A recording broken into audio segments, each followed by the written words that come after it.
Welcome to the GSL Code A. It's our only session today, in fact. And I, of course, am joined, as always, by Caldor. How are you feeling this evening? Pretty good. Actually, really good. And I feel today it's a little bit the switch that we have to make the entire time now. We have, of course, the GSL preseason in Heart of the Swarm, but the Code A games are still in Wings of Liberty, as will be the next up and downs. Yeah. So for us, it's always this jumping between two games. Exactly. Like when I'm at home, I'm watching tournaments on Wings of Liberty, and now I'm here casting tournament on Wings of Liberty. But then when it's GSL, I'm casting Heart of the Swarm, and when I'm playing Heart of the Swarm. It's a little bit getting into my head a little bit, but I think this is going to be a pretty exciting series that we're going to see coming up. All four of them, in fact. And again, we stressed this a lot last week, and then we suddenly had to jump into Heart of the Swarm mode. But again, this is the final Wings of Liberty season of GSL, and these are these players' last chance to get into Code S going into Heart of the Swarm. Exactly. We're now in the next round of Code A, and now things once again get really exciting. So these players are trying to get straight into Code S. And as Wolf already mentioned, we have 4 really great games today. Amongst others, we will see Stefano and ST, 2 huge fan favorites in today's series. So this is going to be very, very exciting.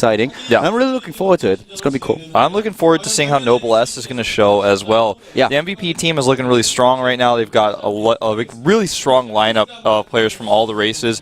Noblesse seems to be making a little bit of a comeback. Maybe he can get into Code S this season. It's getting pretty close. He's up against SOS. Not going to be easy. You know who Noblesse always reminds me of? A little bit of Supernova. They are both players who are flying under the radar, even though they're really good. And if you're very familiar with the Korean scene, then of course those names have crossed your more than once. They are really, really good, but I feel they are a little bit undervalued still. I agree. Don't really get the exposure that they deserve. I'm 100% with you on that. Well, let's not forget about what happened last time. Hero taking the 2-0 over Avenge. Center not able to take a single map off Hyun. A pretty close series regardless. Hyun, on the other hand, his teammate, former and current, takes out Labyrinth. And last but not least, Yoda takes out Trust. Yeah, especially Hyun, very dominant in this series. Labyrinth just couldn't handle it. That was like the most dominant one-side series I think I've ever seen. Yeah, he was very, very strong, and Labyrinth just a little bit out of its depth here. But this was only, of course, the first round. Yep. Well, the second round, but the first group of matches. Very true, and here are the matches that we saw a bit later on. Sniper took out Maru 2-0. Yoma was able to triumph over Crater in a PvP series that nobody really could quite call. It was a really close series, and Youngwon was able to take it. Today's matches, here we go. We have, once again, SOS versus Noblesse as the starting match. Then later on, it's going to be Effort versus Luren, ST versus Alive. That's definitely going to be a thriller. And then last but not least, Stefano has the chance to avenge Jadong for his Pro League loss against Flying, as he is up against the same player. Yep, this is true. Stefano, a player coming straight off of his first Code S performance. And he's got a lot to prove again, see if he can get right back into Code S, or else he'll find himself in the up and downs. Our first game today is going to be a Protoss versus Terran, though no Zergs involved here.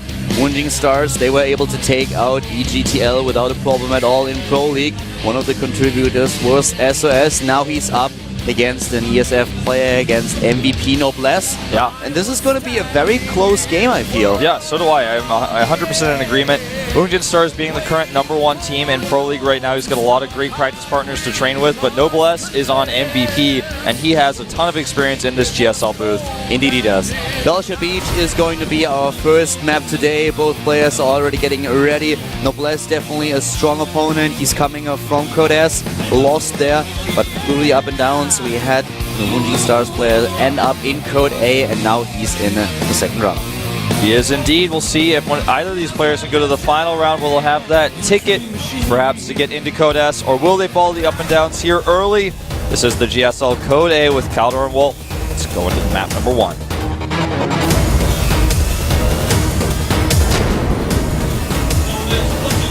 Starting to the top left of Belcher Vestige, we have our Protoss player. Starting for a Casper team, this is of course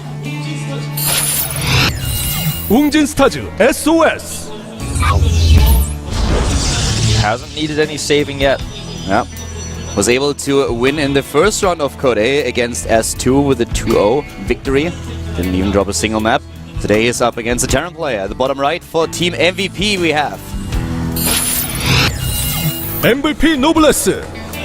You know, I feel like in our rounds of Code that we've observed so far this season, it's been a very aggressive season. A lot of 2-0s and a lot of all-ins, more than you would expect to see. And I think part of this comes into this transition period that we're in right now. A lot of people are saying it on the forums, a lot of people are saying it on Twitter, and I think it's true. This is definitely a weird transition period for everyone who's playing Wings of Liberty and Heart of the Swarm right now. It's an exciting one, though. Yeah. I feel you completely when you say that, okay, we have a very aggressive Code A season, and I actually like it. It makes things so much more exciting, and with this transition going on, we have so many things just happening. Even Hydral is coming a little bit back in Wings of Liberty now in Zerg matchups. So all these things are just working together quite well. It's sometimes a little bit weird to adjust, but overall I feel the transition period is pretty exciting. Yeah, it really is. We get to see all sorts of new strategies evolve, and old strategies come back. And we've got a lot of new maps this season as well for Wings of Liberty, so maps like Icarus where players are encouraged to be aggressive. I really like it because it's just a bit refreshing to see new and old styles kind of bounce around in here instead of seeing the same old like we were seeing before. Definitely true. And I talked already a little bit about how SAS ended up in the second round of Code A, but let's talk a little bit about Noblesse and his path in Code S. First of all, in his group, he had to face off against Solky, a team member of his current opponent, and was defeated with an 0-2, didn't take a single map. Then against ST, it went a little bit better. He was able to take down ST with a 2-1, but in his final game, the consolation match against Tasia, Noblesse just couldn't handle it. It was a close series, but Tasia, with a 2-1 victory, was able to send Noblesse back into Code A, and that's exactly where he has to prove himself now. Yeah, and so far his build choice has been a command center in the main, 1 barracks expand gasless.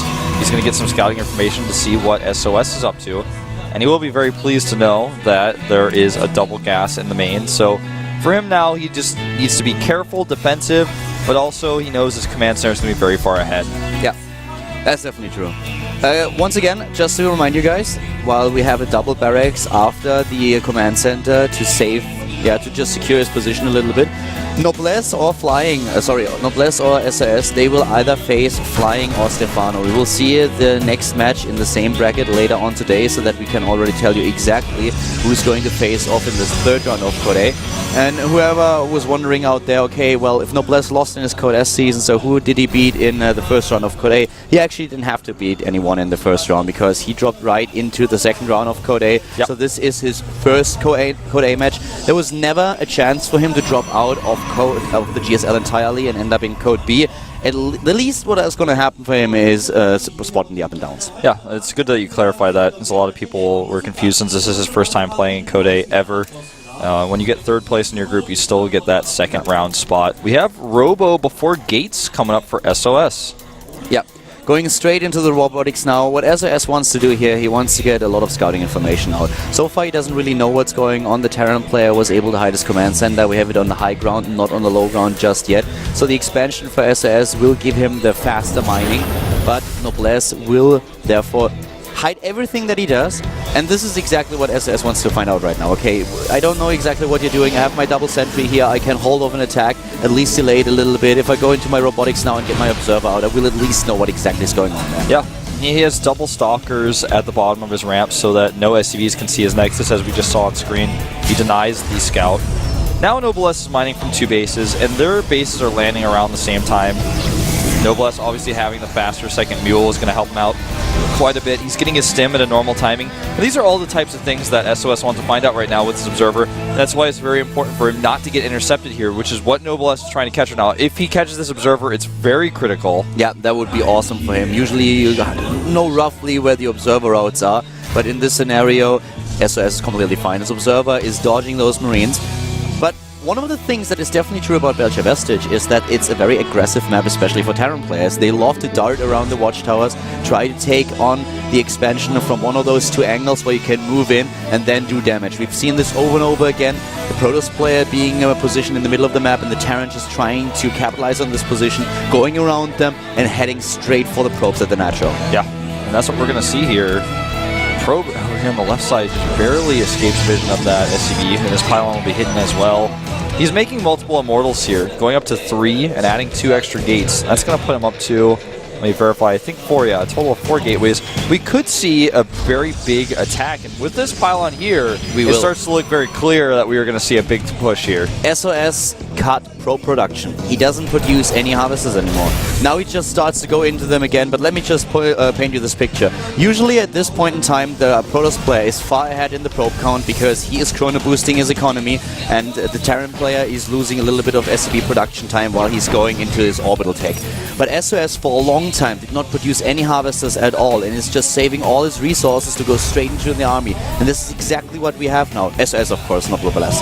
We have SOS now with a strong army here, with a lot of Immortals. There's a lot of gateway units. He is set up to be very, very aggressive on this map. Yeah, and this is going to be a little bit weird for him because he's trying to find how to move out without his opponent knowing about it. Sends one Zealot in here with the pylon, which gives him information that his opponent's army is out on the map. So he's trying to figure out now, okay, do I move out anyways and just hope that I run into his army and I can fight out in the middle of the map? Or what if he circumvents me and then we get into a weird base swap situation? He doesn't want to get into that type of scenario, so he's trying to be careful about how he moves out here. That's why he's making probes occasionally here. As you mentioned, he cut them for a while, but he went back into probe production. He's not 100% sure how he's going to commit to this. And he's still moving out, so you can see that he doesn't play this 100% all in. He's still going for a lot of harvesters, but Noblesse of course knows that something is going on here. He also cut the SCV production for quite a significant amount of time. Both of them still chucking a few workers in every now and then, but right now for both of them, producing units is more important to make sure that these armies can square off against each other. And here comes this run by at the top left that we were talking about earlier. This is a big problem because he's lost so many pylons. He's going for the attack at the same time, and this is going to be very difficult to hold. The Immortal at the left side not able to fire, though. He needs to doorstep his units forward. And so far we don't have any other bunkers ready, but here come all those Immortals, and they are already with a stim at the top left. A lot of damage done, while Yunjing Star's SOS is trying to move in at the bottom right, but he just doesn't have enough to shield his Immortals anymore. He lost so many pylons earlier. He could not reinforce some gateway units, and the Immortals, like you said, they were out, but now they're surrounded by SCVs. The shields are gone. The Immortals cannot hold against the firepower of the Marauders when they don't have shields, and Noblesse takes a massive lead here at this point. The worker count heavily in his favor. The army he has and the tech coming out with medevacs that can be started right away. He is in a brilliant position with +1 as well. Yeah. Noblesse is looking really strong here. Double mule at his disposal, more workers than the Protoss player, something that usually don't want to happen if you are playing Protoss. SOS lost a lot here. He did really not see those units coming, and this is exactly the situation that we mentioned earlier. The Terran player just able to sneak a few units past his opponent's army and then ending up in the mineral line at the natural. Devastating damage to the economy. SOS was so scared of it too, but you know, he checked as many places as he thought he could, but he just barely missed that army, and if you miss it and it runs in, you're going to be in trouble.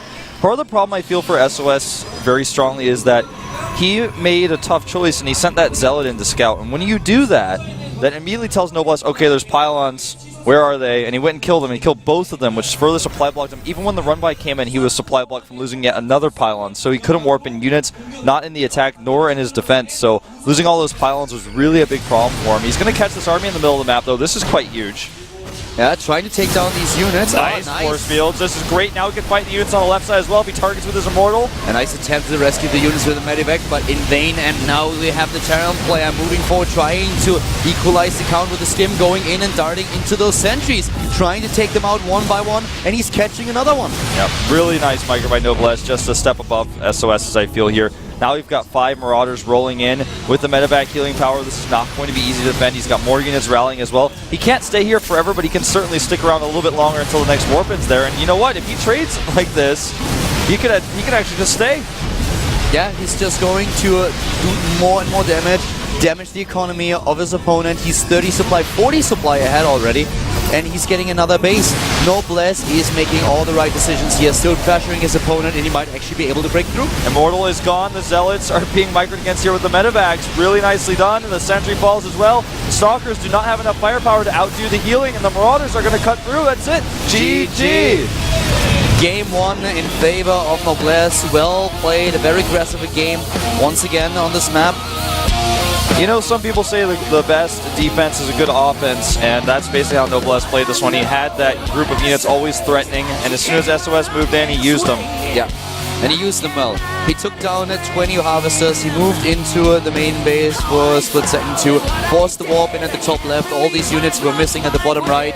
When the attack And from this point on, Noblesse just defended very well, had the Marauders ready, stimmed in as the shields were gone, all those zealots at the front, only the Marauders left with the Immortals left with a little bit of support, but it was just not enough to save them.